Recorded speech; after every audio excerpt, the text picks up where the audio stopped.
जी, राधा स्वामी जी। अच्छा कर्म भी करते हैं, हम सोचते हैं कि मैंने कर्म किया है, इसका कर्म फल तुरंत मिल जाए, लेकिन जब बुरा कर्म करते हैं तो सोचते हैं इसका फल ना मिले। तो ऐसा क्यों होता है हमारे मन में?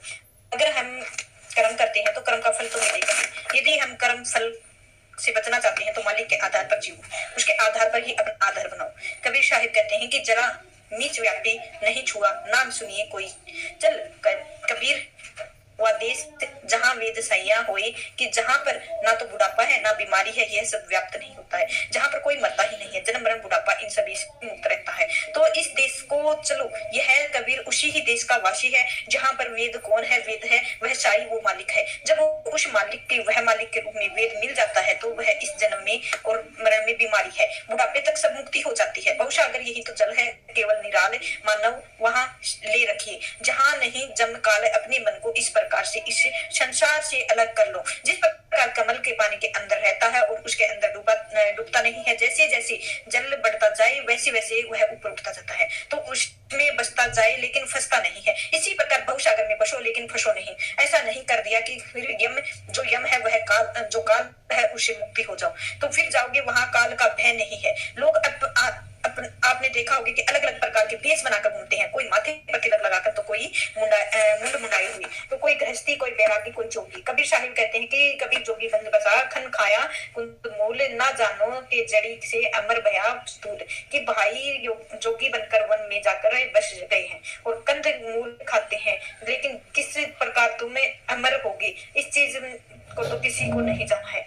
जड़ी को बूटी को कोई नहीं जानता है, जिससे वह अमृत प्राप्त होता है, खाली जोगी बनने से कोई अमर नहीं हो जाएगा। इसके लिए तो बस वेद से मिलो जो स्वयं साई है, अमर हो सकता है सबसे पहले मिलेगा, अमर नहीं हो पाएगा। सब कुछ जन्म मरण के चक्कर में है और कबीर कबीर उसके पास है और उसी के पास जाता है, उसी के साथ रहता है। कबीर पीऊ ले चला माया मोह को तोड़, गगन मंडल में आसन किया, काल रहा मुख मोर। यही कबीर उस मालिक के साई के पास जा रहा है। इस माया के मुंह में अपना संबंध सारे संबंध तोड़कर अब मैंने आसन धरती पर नहीं गगन मंडल पर किया है, अर्थात अपनी सूरत के नीचे पिंड और ब्रह्मांड पर चढ़ा लिया है। और यह काल है मेरा नहीं कह सकता मैं, काल मोड़ के मुंह मोड़ कर रह जाएगा। किसी ने पूछा साहिब बस मन को माया और मोह कैसे तोड़ दिया है, ऐसे कैसे हो गए है? कबीर साहिब ने कहा क्यों नहीं होगा। जब तुम किसी से प्रेम करते हो तो तुम इस दुनिया को भूल जाते हो, और किससे तुम प्रेम करते हो जब वह उससे बिगड़ जाती है तो उसके विरह में पागल हो जाते हो। ठीक उसी प्रकार मालिक का प्रेम है और विरह है, तुम स्वयं को खींच लेना है और आप स्वयं खींच लेंगे। और कबीर मन तीखा किया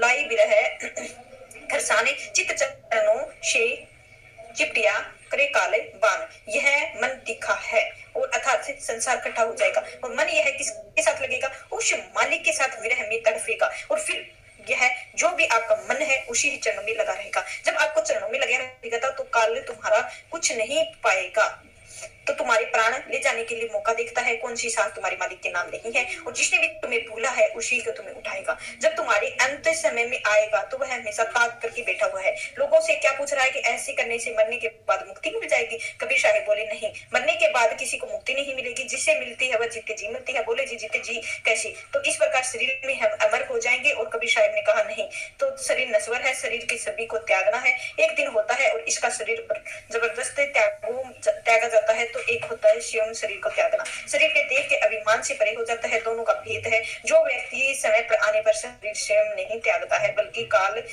उससे छीन लेता है, वह मृत्यु को प्राप्त होता है। लेकिन जो व्यक्ति स्वयं उस परमात्मा के साथ एक हो जाता है, देह के ध्यास में त्याग देता है, तो उस जीते जी मृत हो जाता है, तो वह जीवन रहता है, केवल शरीर उसका जिंदा है। वास्तव में उसकी लोह की सूरत और मालिक के साथ एक हो जाती है। लोगों ने पूछा कि जीते जी कैसे, तो जैसे ही मृतक ने पूछा कि जला मृतक कबीर साहिब मृतक जीवित मृतक कोई तजे खलक के आसे और समृद्ध सतगुरु मत दुखे पावे दास। तुम दुखी मत हो, तुम्हारा रक्षक स्वयं सार्थक तो सतगुरु है। जीते जी तुम मृत हुए रहो, इस संसार की आशा को त्याग दो। कबीर साहिब का यह समुद्र अंत ना पावे कोई मृतक होवे, जो रहे मानिक लावे सोए। यह जो तुम्हारा शरीर है यह समुद्र की तरह आधा है और इस समुद्र में कोई नहीं पाता है, इसको कोई अंत नहीं होता है। तो गोता मारेगा तो तरहटी नहीं, जो पाता है उसको प्राप्त कर ले, और लेकिन मर जीवा होता है। लेकिन जो गोताखोर होता है अपने जीवन का दावा लगाकर उसमें कूदता है, केवल वही है जो मोती निकल कर ला जाता है, और उन्हें ही अपने जीवन को मोह को त्यागना होगा।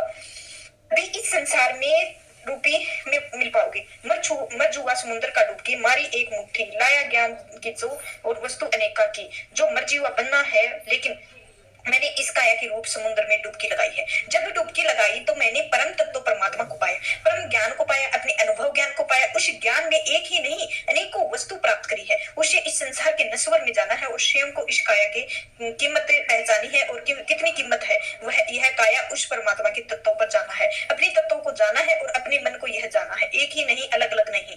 यही इसी प्रकार आप डुबकी मारो और डुबकी मार के सारी समुद्र और निक्षा जान जाए और आकाश गगन मंडल घर ही क्या हीरा पाया दास है। यह ऐसा समुद्र है जो काया जिस प्रकार समुद्र डुबकी मारती है और लेकिन काया का समुद्र ऐसा है कि जिसमें डुबकी मारी जाती है वह ऊपर चला जाता है और आकाश की तरफ गगन मंडलों में तरफ गगन मंडल अर्थात उसके पिंड के ऊपर तरफ कपाल की तरफ चलता है, ब्रह्मांड की तरफ चलता है और तब यह दास हीरे को पाएगा, परम तत्व को जान पाएगा। लेकिन उस व्यक्ति के वह हीरा नहीं मिलता है। जैसे जीने की इच्छा हो हरी हीरा क्यों, जिने जीवे आस गुरु दरिया का काटसी कोई, जिरवा दास की हरी रूपी हीरे का वह पाता है और जीने की इच्छा होती है। केवल उसी को पाता है जो गुरु के रूप में दरिया है, उसे निकाल ले अर्थात गुरु ज्ञान का कोई मुरजीवा और को पाता है। मुरजीवा अर्थात जीवन के मर्तक होता है, जिते जी मर्तक हो जाता है और उसे कहते हैं मुरजीवा। तो यह शहर में पाया जहन जीवा, कबीरा चुन लिया और अंतर नाम रतन की, जो शून्य शहर उसे पाया। उसे रतन को जहाँ मर्जीवा मन है वह थार्थ जीते जीते जिसका मन मर्तक हो जाता है, केवल उसे शून्य शहर पर में जाएगा और वही केवल परम तत्व है, परमात्मा है, रूपी है, मोतियों में पाएगा। वहां पर ही जो व्यक्ति नाम का आसरा लेकर जाता है केवल वही उन मोतियों को चुन पाता है, कोई भी उसको नहीं चुन पाता है। अब प्रश्न उठता है कि आखिर मर्जीवा हुआ कैसी। जो गुरु रूपी दरिया है उसमें बताया गया कि यह मुक्ता काल मोती के सब हैं और सबके कैसे प्राप्त हुए हैं कि कबीर साहिब कहते हैं कि गुरु दरिया सुवरा मुक्ति मालक मर्जीवा ने निक पहरे छिन्ना की खाल की दरिया और अमृत भरा हुआ है। अमृत से ज्ञान रूपी अमृत और उसके अंदर सारे लाल भर सारे मणि का लाल मोती यह सब कुछ है, उसी का ज्ञान है, उसी से प्राप्त है। लेकिन कोई मुर्जीवा ही उनको निकाल सकता है, जो स्वयं को अपने अहंकार को खत्म कर सकता है, अपनी में ही खत्म कर दे वह वास्तव में मुर्जीवा है। जिन्हें का मरना उसी को कहते हैं जहाँ अपने को ही मार दिया जाए। और मार कैसे, जो पहल अक्षमा और ख्याल अक्षमा करो, उसके अक्षमा करो और आप साथ रहकर अक्षमा कर दो। जिसके अंदर वह अक्षमा नहीं कर सकता है उसके अंदर अहंकार अहम भाव खत्म हो गया, केवल उसी की अक्षमा कर सकता है। जैसे जैसे अक्षमा करते जाओगे अहम भाव कम होता जाएगा, फिर बिल्कुल खत्म होता जाएगा। आप मुर्जीवा बनोगे तो वह कसौटी के ना के और नाम खोटी के टिकना कोई, नाम कसौटी छोटी के जीवित मृतक। तो खरे खोटी को वो परखा जाता है। लेकिन देखिए नाम दान सबको मिलता है लेकिन हर कोई नाम सिमरन नहीं करता है। तो हमें नाम सिमरन करना चाहिए, उसकी वैल्यू रखनी चाहिए और उसको हमें समझना चाहिए कि हमें क्या कुछ करना है, या नाम लेना है या नहीं लेना है, उसी पर निर्भर है। लेकिन जो खरा व्यक्ति होगा केवल वही अपने मन तन धन से उसका नाम लेगा। जो उस नाम की कसौटी पर टिक जाएगा वही जीवित और मृतक होता है। तो मर्जीवा बनेगा और कोई नहीं बन सकता। इसीलिए नाम के साथ रहो और अपने वचन निभाओ और सिमरन करो और सेवा करो और अपने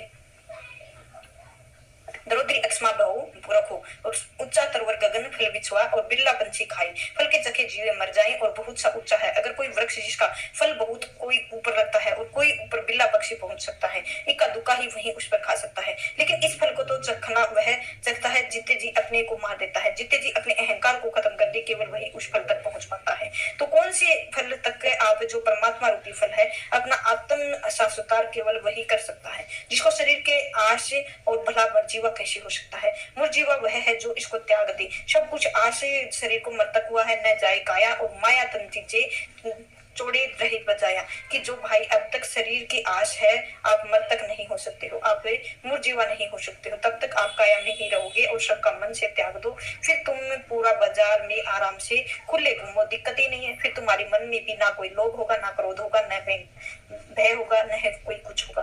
तो घूमो, कोई फर्क ही नहीं पड़ेगा। फिर कबीर के मन के मर्तक को भाया दुर्बल भाया शरीर और पीछे लागे हरीर फिर कहे कबीर कबीर। कि जब यह मन मर्तक हो गया था अर्थात मन की में मिट गया है तो वह कौन सा है, तो हो गया है तो यह मन उसी के अंदर है, लग गया है। तो लग तो गया है, मालिक ने प्रेम में लग जाओ और हर रोज अपने 2.5 घंटा सिमरन करो और उन्हीं की सेवा में रहो। और आज का सत्संग देवी समाप्त होता। राधा स्वामी जी, राधा स्वामी जी। चैनल को लाइक शेयर सब्सक्राइब जरूर करें। आपका दिल से शुक्रिया होगा। राधा स्वामी जी।